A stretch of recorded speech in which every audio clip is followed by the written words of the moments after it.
Guys, we're back here on Monday, baling some hay today. So I'm over here at my uncle's place, baling some fescue hay for him, some grass hay, and it's a pretty nice view. He's got a big, well, we call it a lake, but it's not a lake, it's a big pond. But anyway, it's got a nice setup down there for fishing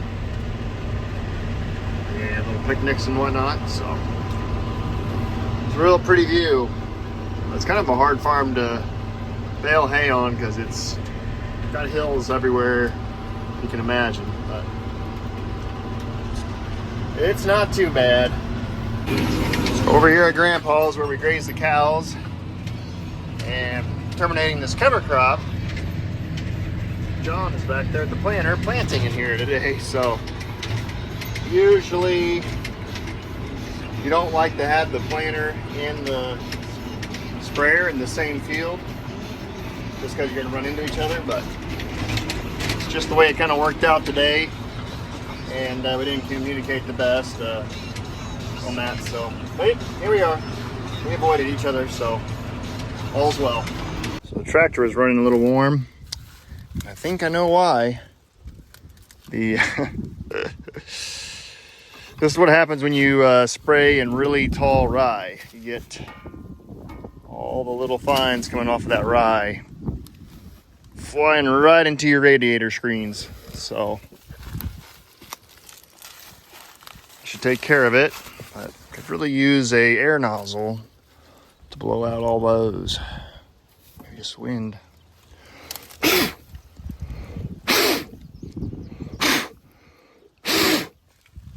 Take long, it'll fill right back up. 2 hours later and she's full again and hot again.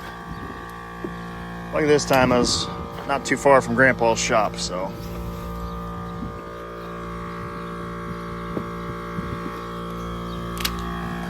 an air compressor good and handy.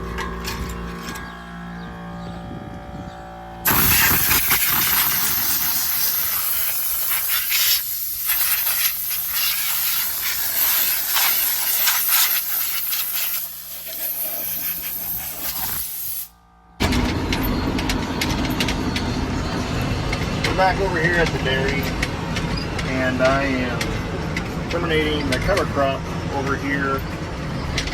The stuff that we harvested for forage.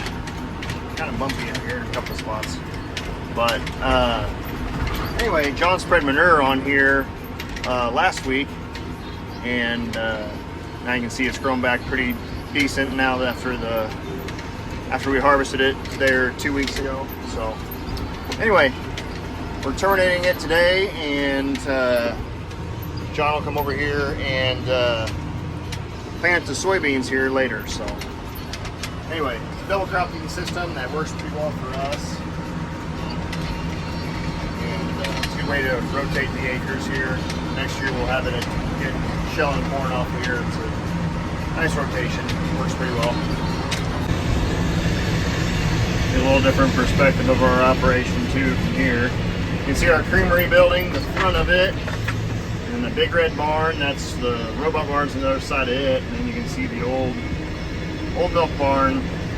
So this tractor that I was using for spraying, it's also our loader tractor. So we've got a whole bunch of rain coming this weekend, and our silage yard, we use limestone for it, which works until it gets super muddy and wet, and then the skid steer doesn't get around very good on it, so I have to use this tractor. So got time to take it off the sprayer and put the loader back on it. So first thing I do here is I take this wiring harness off for the auto steer, and then it's really easy. I can just pop this steering motor off.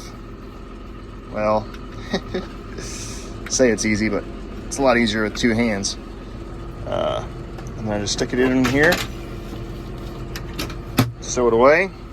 Now this will steer, this steering wheel will steer a lot better without that steering motor on there, and it's better for that auto steer to not be on there if you're not using it. So anyway, go ahead and drive up here and put this loader back on. So This loader in particular is pretty easy to take on and off, so it works pretty good. We can kind of use this tractor as a field tractor, but also use it for a loader tractor, obviously. So kind of got her in place. I'll go hook the hydraulics up.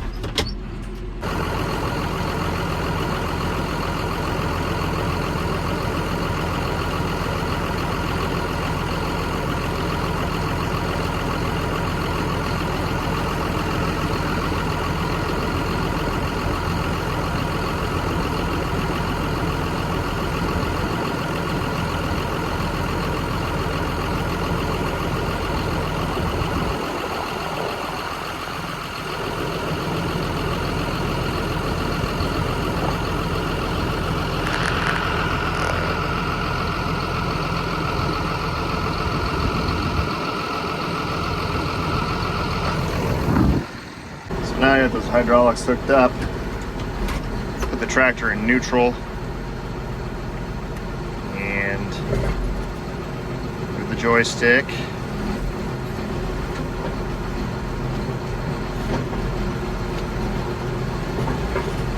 There we go. And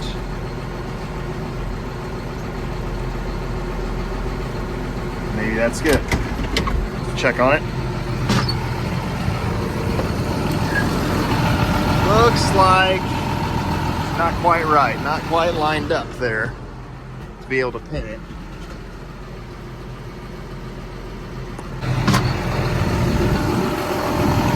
Okay, I hit it one more time. It looks like it's good. On this side, let's check this other side. So here's the pins.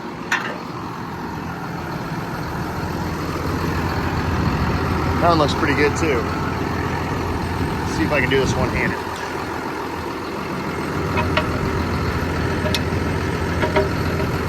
Go.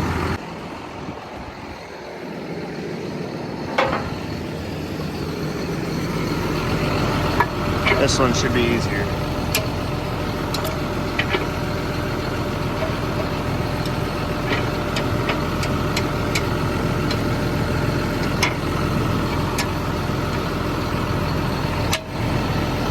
There.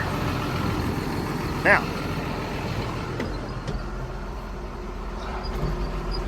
Up.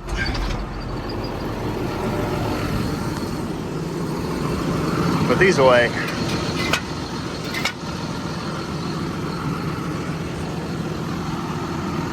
see if I can do this. And those are stowed away.